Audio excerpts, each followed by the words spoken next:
Ladies and gentlemen, 2020 was filled with a lot of great units. Unfortunately, there was a lot of units that failed to hit the mark.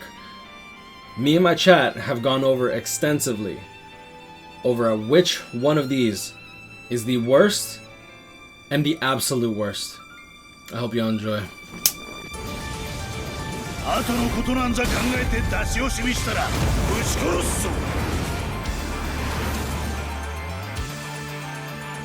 Alright, what is going on, guys? SpitefulHopes back again, coming at you with the top 10 worst units released in the year 2020.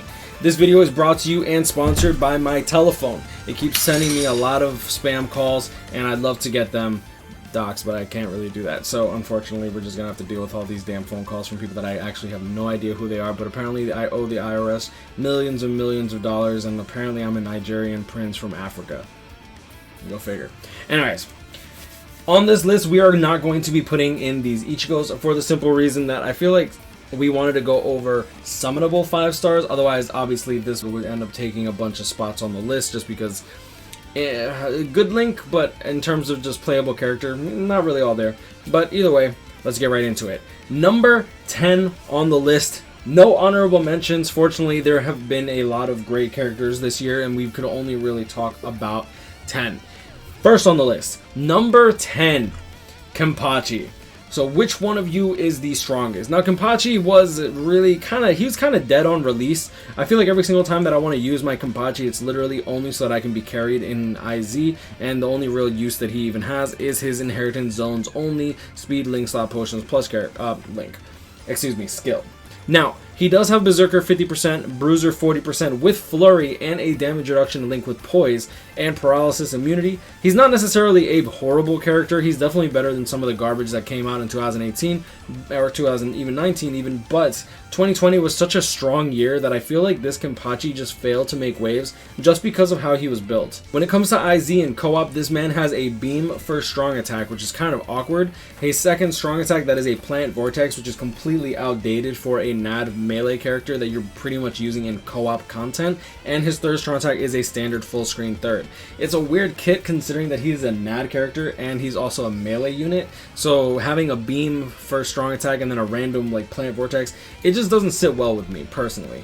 Next on the list, number 9, Orihime. Now, Oriental Society Orihime is not necessarily a bad character. These characters from half the time aren't even actually necessarily bad. They're just here because they were deemed less useful than some of the other characters that came out this year.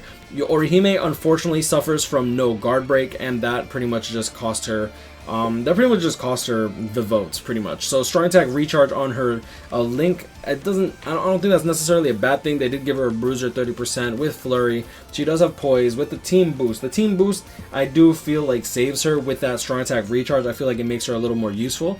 Damage to lacerated enemies plus 40%, just like Can't Fear on World Shunsui. However, since she doesn't have Frenzy, obviously, since she's a Flurry character, she's not really going to proc lacerate too much aside from her special move. And Debilitator plus 2 seconds is pretty standard for damage over time abilities. So that's pretty much Orihime in a nutshell. I don't think she's necessarily a bad character, but I do feel like ranged NAD characters in this day and age kind of need guard break in order to excel. You see that in the cases for Tokinata and Kisuke. Next on the list, number 8, Machine Society Izuru. Great design, however, I do feel like he misses the mark. No guard break. He does have a team heal, but healers are kind of useless in this day and age. Damage reduction as his link. No Poise. He does have Flurry with Debilitator 5 seconds and Paralysis, but I do feel like he could have just strictly been better. And yeah, I mean, it is what it is. No guard break, and I feel like that's pretty much what cost him the votes. Just like Orihime, unlike Orihime though, I do feel like a heal is a lot less useful than a boost, unfortunately. Next on the list, we do have Sennosuke. Now, Sennosuke I don't think is necessarily a bad unit, but just like Izuru, healers don't really have a crazy place. He is the best healer in the game though. He does have a barrier and a heal on his second strong attack, which is the same as Tokinata's second strong attack boost ability. He has a Berserker of 40%, Frenzy, and Guard Break, Havoc 20%, and Medic. He's, like I said, he's not necessarily a bad character. It's just a heal in this day and age is kind of like not really too useful, considering that his alternate unit is really just Bazby and Byakuya, and both of them just do the job better. I mean, Byakuya doesn't have an Arankar killer, but Byakuya Byakuya is just better. Overall, Byakuya will defend you harder with that second strong attack of his than the heal barrier will, which is kind of awkward. Next on the list, Yoruichi, a character that kind of lost all of her value within the first like 2 weeks of her release. Within a week of her release, her Espada a week guild quest did come out. However, within a month we actually got new word that they were actually alternating the attributes for guild quests, which ended up really just costing her all her value. Like, sure, she might be okay in Espada week some weeks, but when the final boss is green, she's gonna pretty much not really be all that useful. She's not a team booster. She has a plant vortex, which is kind of nice, and she does have the speed attribute Soul Reaper normal attack damage. But now that they're coming out with a lot of characters that are SP based, Rangaku, Apache, Nanao, you kind of want to run those characters instead of NAD characters, just because you get the damage boost and you're able to actually clear a lot more enemy waves as opposed to just taking care of the boss as the sole focus. Next on the list, Luppi. I honestly think that he should be lower on the list. I don't think he's actually that worthless. There are better units, sure, and he does have a no affiliation killer, which is honestly the main reason that a lot of people wanted him here. Berserker 20%, Havoc 20%, Frenzy, Debilitator plus 5 seconds, but he does have weakening on all of his attacks, as well as Devastation 40% and Sprinter plus 1. The fact that he has Havoc is kind of nice, but his kit is just so wonky. He has the 18% magnification first strong attack, so very, very low mags there. Second strong attack is the 750, so this is a vacuum into explosion. This could be the same as I want to say Oriental Society Nell and Byakuya and 5th Anniversary Byakuya, where it pulls them in and explodes. However, it has a much smaller radius, which is kind of unfortunate considering he has Havoc 20%. Strong Attack 3 is going to be a standard full screen third strong attack, which is really good, 1200 radius. Overall, I don't think he's a bad unit. I do think that he's a little more useful than some of the other characters on this list, but I mean, it is what it is. That's how they voted, and that's how it's going to be. Next on the list, Aura. I am nothing more than a humble servant of the trash that rules K-Lab.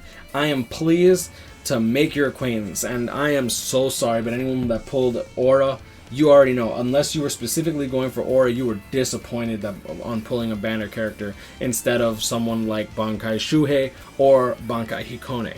She does have a Berserker 20% with Havoc 20%, Frenzy, and Guard Break, but she does have that first strong attack that is a shave ability, and it doesn't help her that it is the 18% magnification, so very, very low damage, very hard to properly aim in terms of dealing damage. And then her second strong attack is a 510 radius Crawling Vortex, which is, in my opinion, very, very outdated in this day and age. A 960 would have been much better. And her third strong attack is a standard full screen 1200 radius third strong attack. She is better than Manga Aizen, but honestly, it's just in comparison to, say, someone like Noelle that came out literally like not even 2 weeks later, August 31st versus October 16th. So I mean, I guess October, September, so a month and a half between Noelle and Aura. Unfortunately, like I said, I don't really. She just didn't cut it, bro. She just didn't cut it. Next on the list, my magic is here to protect others. Skinny, little, tiny legs, Ichigo. Ichigo, they gave him a bruiser of 20%, so not even the 30% that they usually give half these worthless characters. Flurry, ranged NAD character. He is a team healer. Like I said, healer characters are really not necessary in this day and age, and the fact that he didn't get guard break really holds him back. He does have an Arankar killer, and there are ranged guard enemies, so I feel like that's just going to really hold him back just in general. Overall, he is a cool looking character. His design's really nice, his animations are cool, but in terms of overall utility, why would you not just use someone like Can't Fear Your Own World Stark, or even better, the Lost Agent Soifon with a headband? She'd probably do better with like the nerd headband over using an actual range character, which is unfortunate, but I mean, it is what it is. Next on the list, number 2, Shusuke. If I can find a way to have my revenge, I don't mind dying in the effort. That has always been my strength. This character was literally useless upon drop. Mind attribute Soul Reaper normal attack damage 20%. There's not a crazy amount of great Soul Reaper NAD units aside from maybe Full Hollow Ichigo, but like, you're not going to really use that unless you're playing something like epic raids, in which case this skill doesn't even stack. So if you're running with like 6 Shusukes, then it doesn't matter. Berserker 50%, but he does have a bruiser of 20%, flurry, and poise. He is a melee character. He doesn't have guard rate, but I do think that he does perform well in what he needs to. Unfortunately, he does have a Captain Killer, which definitely, in my opinion, holds him back significantly because there's just better Captain Killers out there in this day and age, especially now. Next on the list, number 1. The amazing, the almighty, the all-powerful, the omnipotent, omniscient king of all that is good and holy in the world, Makoto. Now, Makoto is the best character. Well, Makoto was voted number 1 worst character in BBS. Strong attack, recharge minus 12%, berserker 20%, frenzy, guard break, no havoc. Alright, that's honestly why he was voted in. I think like the lack of havoc and the fact that his skills are just pretty mid. He does have the 40% magnification, so he does hit relatively hard, but he doesn't have havoc 20%, which holds him back. And then his second strong attack is going to be the breath style ability that Bankai, Hikone, and Tokinata have, but since he doesn't have any utility on it, he doesn't have a boost or anything, it will have a 16-second cooldown, which isn't necessarily bad, but it's not really the strongest second strong attack in the game. Third strong attack is going to be a standard full screen, and in this day and age when everything's having Berserker 20 to 60% with Havoc 20%, this character just doesn't stack up. It's unfortunate, but I mean it is what it is. Now, bonus round. Number 0.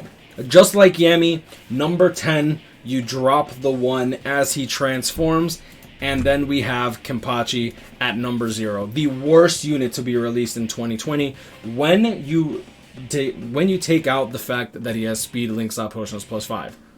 He is literally, without that speed link slot potions plus 5, is literally by far the worst character to be released in the year 2020. And it's damn unfortunate because he looks so damn cool. For those that don't know, my top 3 favorite characters in the entire Bleach universe is Ichigo, Aizen, Kenpachi, in that order. Well, actually, not even in that order. I think I kind of like Kenpachi a little more than you know what? They're tied. They're tied. Because Kenpachi, when he was introduced, that kind of solidified me into liking Bleach a lot and made me want to binge Bleach until I got to the Bound arc, and then I quit, and then I came back because of Kenpachi. Well, I came back because of Ichigo, but Kenpachi's daddy too. So, anyways, I'm going to leave it at that. You guys grind, no catch up, bring me up, stay blessed. Let me know what you guys think about this list. I know that there's going to be a lot of people that might not agree with me. However, I'm still blaming my chat because they voted they made this list. However, I do believe that Kenpachi is probably the worst character in 2020. Like, he's really bad. Like, he's so bad. I don't even like playing with him. I literally pulled an extra copy of him because I knew damn well that he sucked. And I wanted to at least be remotely useful aside from providing the link stop potion skill. That's tough.